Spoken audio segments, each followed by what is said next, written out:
E aí, pessoal, tudo bem? Daremos continuidade às patologias da disciplina de microbiologia e hoje nós iremos falar sobre as verminoses. Então, a verminose é uma infecção intestinal provocada por agentes específicos, conhecidos como os parasitas, especialmente os endoparasitas, que são parasitas que habitam no interior do organismo de um outro hospedeiro. E aí pode ser um hospedeiro, por exemplo, o homem, ou pode ser um hospedeiro intermediário, que nós veremos hoje, por exemplo, boi, porco, também são hospedeiros intermediários. As verminoses afetam adultos e crianças de todas as idades, ambos os sexos e também de diferentes classes sociais. São consequências que podem resultar em prejuízo à saúde, podendo levar até mesmo ao óbito. Os grupos de vermes não é mais usado pela ciência, sendo agora divididos nos grupos de filos dos plateumintos, nemateumintos e anelídeos. As minhocas e os sanguessugas não serão estudados nessa disciplina. Então, agora, vamos falar sobre os nemateumintos. Então, do grego, nematos significa filamentos e eumin significa vermes. Esses são vermes de corpos cilíndricos afilados nas extremidades. Têm uma vida livre, vivem em ambiente aquático ou terrestre, e os parasitas de plantas e de animais e também no ser humano. Possuem um tubo digestivo completo, composto por boca e ânus. Na boca podem ser encontradas placas cortantes, que são semelhantes a dentes, com as quais os nemateumintos podem perfurar os tecidos de outros seres vivos.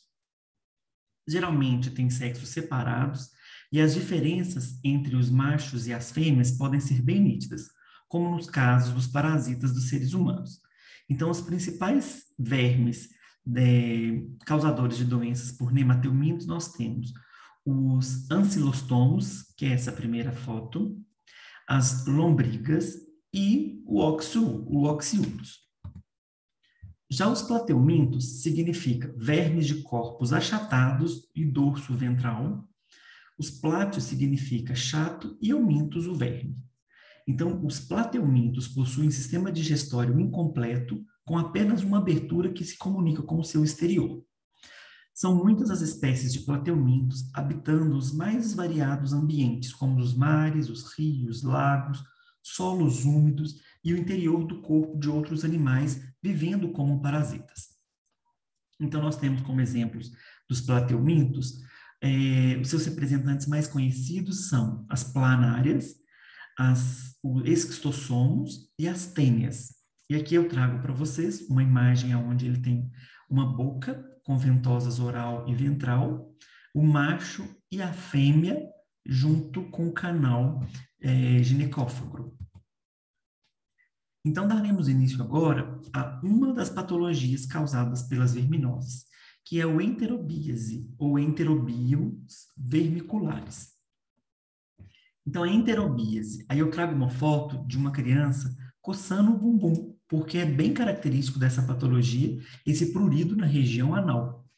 Então, o oxiurose, ou enterobiose, ou oxiurus, é uma doença causada pelo verme de nemateumintos, enterobios vermiculares, que é conhecido popularmente como oxiurus. Os machos têm cerca de 15 milímetros e as fêmeas poderão chegar até 2 centímetros de comprimento. São vermes que vivem no intestino grosso e o reservatório é o homem. Possuem um ciclo biológico simples. Após a cópula, o macho morre e a fêmea, repleta de ovos, tende em direção a um local com temperatura mais baixa e com maior teor de oxigênio, no caso, o ambiente externo. À noite, durante o sono do hospedeiro, as fêmeas migram para depositar seus ovos, que podem causar uma intensa irritação. E elas vão migrar, geralmente, durante a noite, para o canal do reto, aonde causa esse prurido intenso, por ser um ambiente mais quente. Então, nessa imagem, a gente tem o enterobios fazendo os seus movimentos dentro do intestino, chegando no reto durante a noite. A transmissão predominantemente fecal-oral, e são os diversos modos de transmissão. A autoinfecção externa ou direta, que é do ânus para a cavidade oral por meio dos dedos, principalmente quando as crianças ou pacientes com doenças mentais e adultos com precários hábitos de higiene levam a mão do ânus à boca. A autoinfecção indireta são os ovos presentes na poeira ou alimentos que atingem o mesmo hospedeiro que os eliminou. E a heteroinfecção é onde os ovos presentes na poeira ou alimentos atingem um novo hospedeiro por alimentos contaminados. O período de incubação do Oxyurus, o ciclo de vida do parasita dura de 2 a 6 semanas e a sintomatologia aparece quando existem um número de vermes resultantes de infecções sucessivas, que ocorrem alguns meses após essa infecção inicial.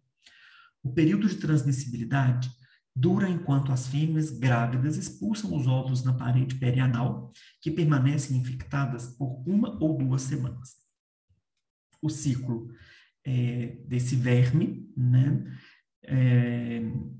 gera em torno de 2 meses, quando o ovo com larva infectante eclode dentro do intestino delgado, no reto, né? Então, a migração das fêmeas para a região perianal gera prurido, que vai acontecer junto com a ingestão desses ovos, que vão para o intestino delgado, que vão migrar até o reto. No reto, as fêmeas vão eclodir ou vão romper, liberando os ovos, aonde vai causar esse prurido intenso. Nesta imagem, eu trago o seguinte: a ingestão dos ovos por uma pessoa através de um alimento contaminado. As larvas vão eclodir no intestino delgado, que vão para o reto, causando esse prurido intenso, e no momento que ocorre a defecação, ou enquanto o paciente coloca a mão nas fezes, ou oral, ou anal oral, ocorre também essa contaminação.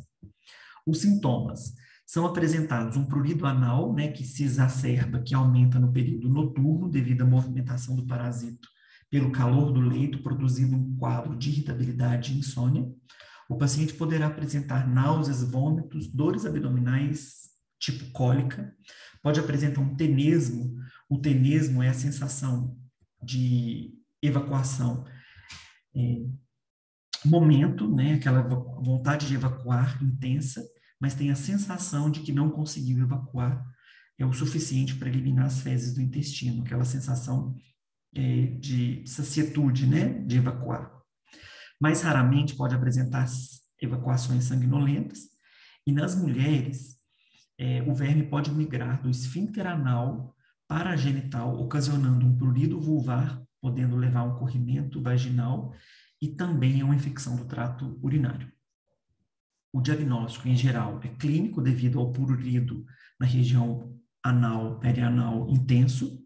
Pode ser também por diagnóstico laboratorial, aonde vai ser encontrado o parasito dos seus ovos nessas fezes, mas como isso dificilmente acontece, é mais característico que se realize um suave anal ou então o uso de uma fita gomada na região anal para que eu colete esse verme e possa ser visualizado no microscópio.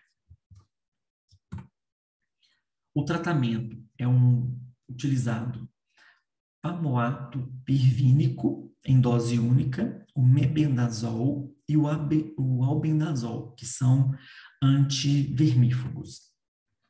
A prevenção, principalmente, enfatizar quanto à higiene pessoal, o uso correto dos sanitários, observar os hábitos de higiene pessoal, principalmente na higienização das mãos após o uso de sanitário, lavar as roupas das crianças e trocar elas frequentemente, cortar as unhas, porque as unhas das crianças, ou mesmo de adultos ou pacientes com doenças mentais que têm o hábito de mexer com fezes ou levar a mão na região anal, cortar as unhas para que não fiquem ovos ao coçar, porque vai coçar a região perianal, então as unhas têm que estar sempre curtas para que não contenha esses vermes ou ovos debaixo das unhas. Manter as mãos limpas, como foi dito, e realizar diariamente a troca das roupas de cama. Já a ascaridíase, que é muito conhecido como a lombriga ou Ascaris lubricoides. Então, a ascaridíase é uma verminose também intestinal causada pelo parasita Ascaris lumbricoides. Popularmente é conhecido como lombriga, que é a verminose mais conhecida do mundo. Os machos são menores, mas as fêmeas poderão chegar de 15 a 40 centímetros de comprimento, e esse verme poderá estar dentro de uma mesma pessoa ou de um mesmo hospedeiro, que poderá chegar a 600 vermes. O habitat e o comportamento. Esse verme, ele vive no intestino.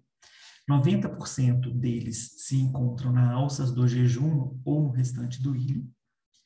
A ascaris mantém-se uma atividade contínua, movendo-se contra a corrente peristáltica. Então, o intestino vai fazendo peristaltismo e ela vai correndo ao contrário desse peristaltismo, para não ser eliminada. As migrações mais extensas podem ocorrer nas crianças fortemente parasitadas, não sendo rara a eliminação desse verme, pessoal, pela boca ou pela narina.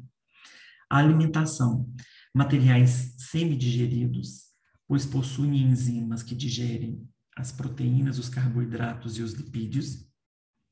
A forma de transmissão da Ascaris lumbricoides. Ela começa quando a pessoa ingere os ovos da Ascaris, muitas vezes através dos alimentos contaminados. Os alimentos são contaminados por fezes humanas presentes no solo, contendo os ovos da Ascaris. Os ovos são muito resistentes e, por isso, eles podem viver na terra durante vários anos. Então, o ciclo. Após a ingestão do ovo, liberam as larvas que caem na circulação sanguínea. A partir desse momento que vira larva, que vai para a corrente sanguínea, eles vão passar pelo fígado, pelo coração e pelos pulmões. Ao atingirem os pulmões, instalam-se nos alvéolos pulmonares, aonde absorvem mais intestino e nutrientes para crescerem e se desenvolverem.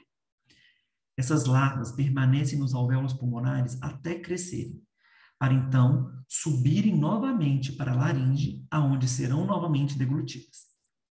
Quando deglutidas, elas passam pelo tubo digestivo e completam seu desenvolvimento ao chegarem no intestino delgado, atingindo assim a fase adulta, se reproduzindo e dando início a vários ciclos novamente. Então, o ciclo acontece. As fezes de uma pessoa contaminada contêm os ovos da lombriga, o verme adulto vive no intestino dessa pessoa contaminada, e, ao contrário, os ovos vão ficar no solo ou água contaminada por longos períodos, por vários anos, porque eles conseguem sobreviver. As hortaliças e os frutos são contaminados pelos ovos, que ao ingerir esse alimento mal lavado ou mal cozido, contamina essa pessoa, e aí o verme, quando atinge o intestino delgado, se torna vida adulta. As manifestações clínicas da Ascaris lumbricoides podem ser também assintomáticas, mas quando apresenta sintomas, podem ser representados como dor abdominal, diarreia, náuseas, vômitos, pode levar a uma anorexia e também uma obstrução intestinal numa fase avançada.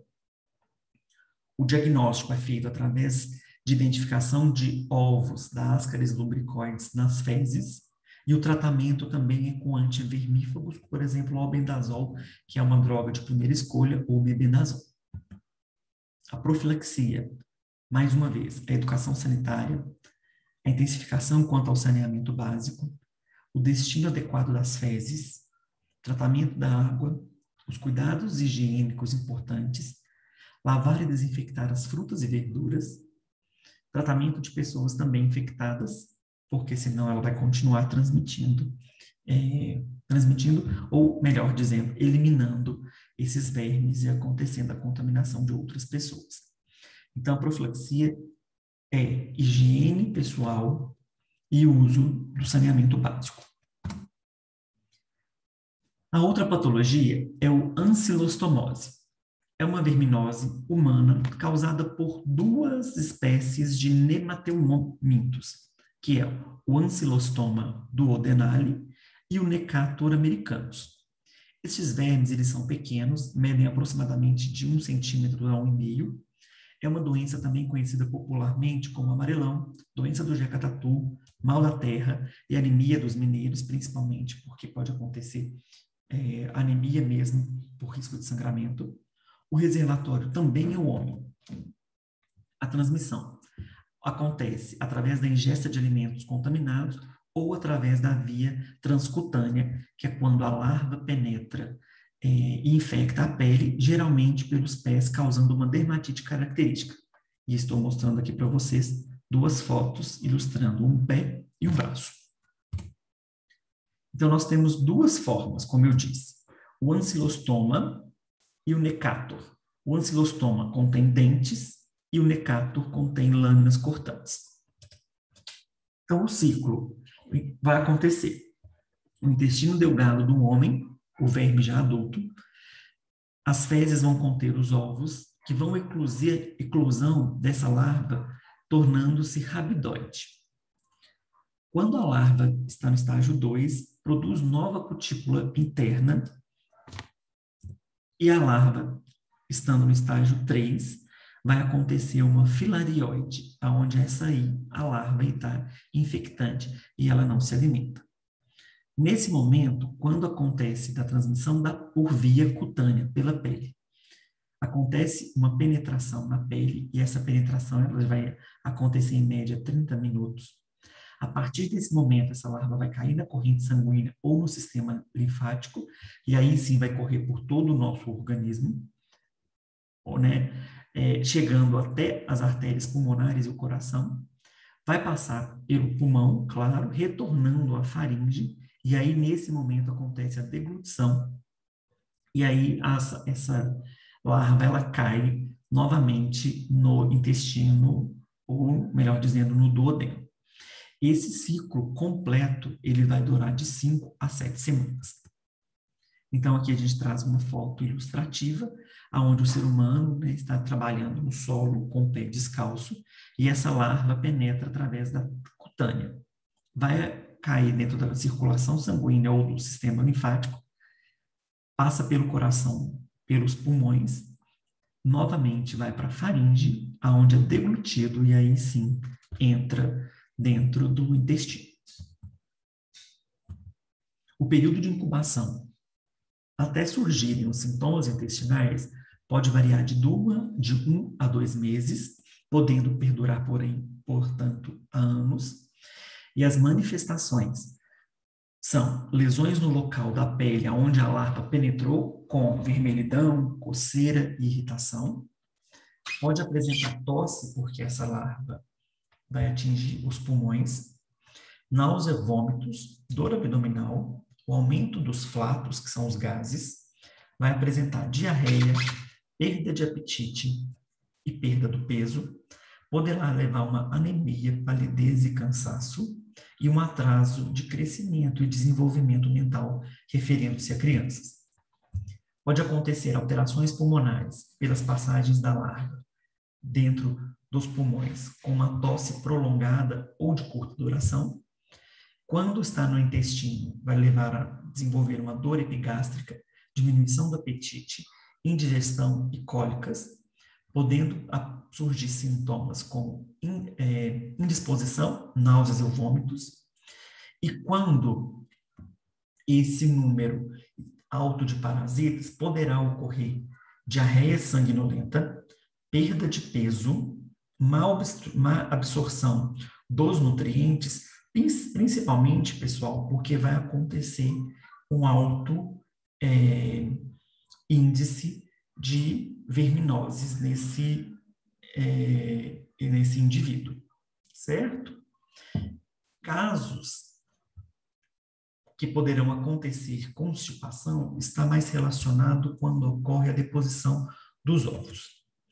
Crianças com parasitismo intenso poderão apresentar uma diminuição de proteínas e atraso no desenvolvimento físico e mental.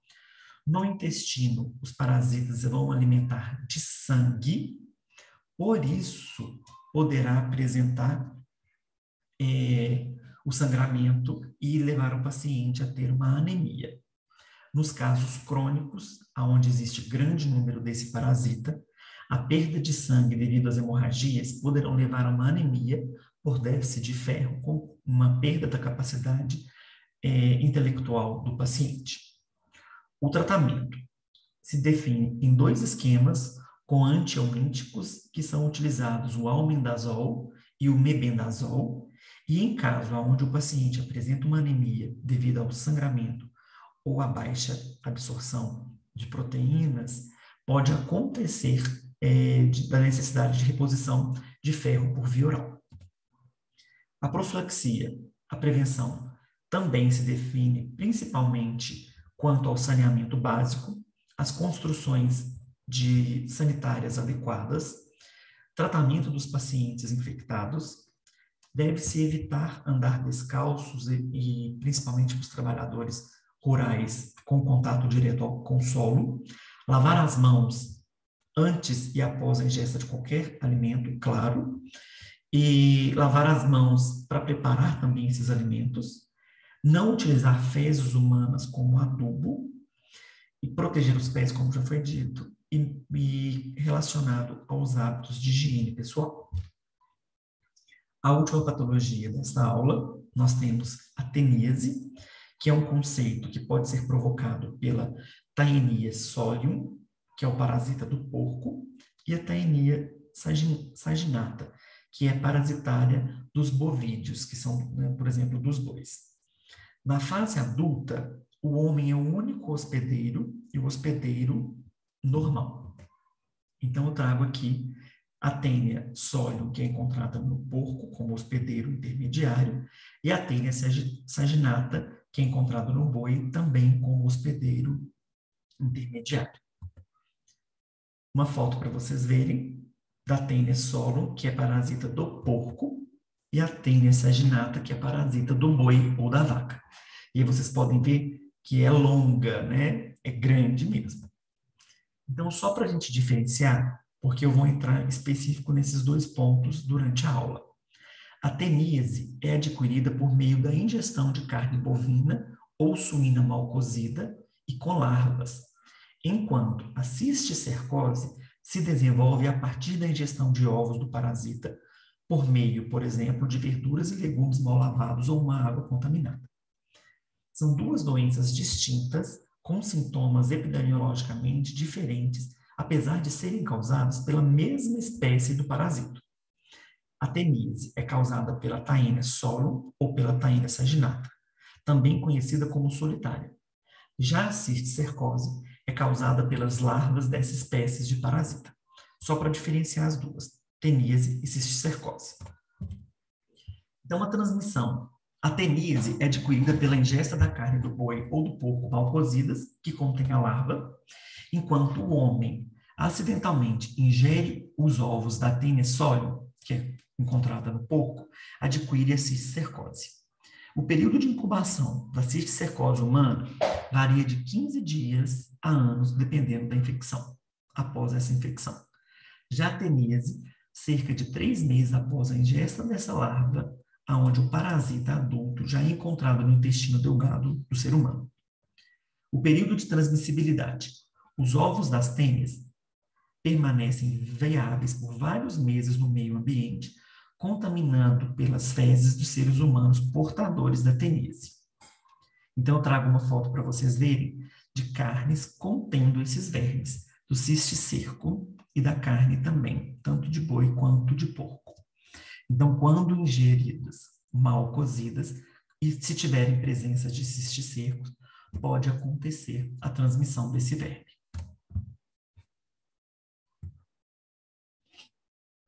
Voltando aqui. Então, o que vai acontecer?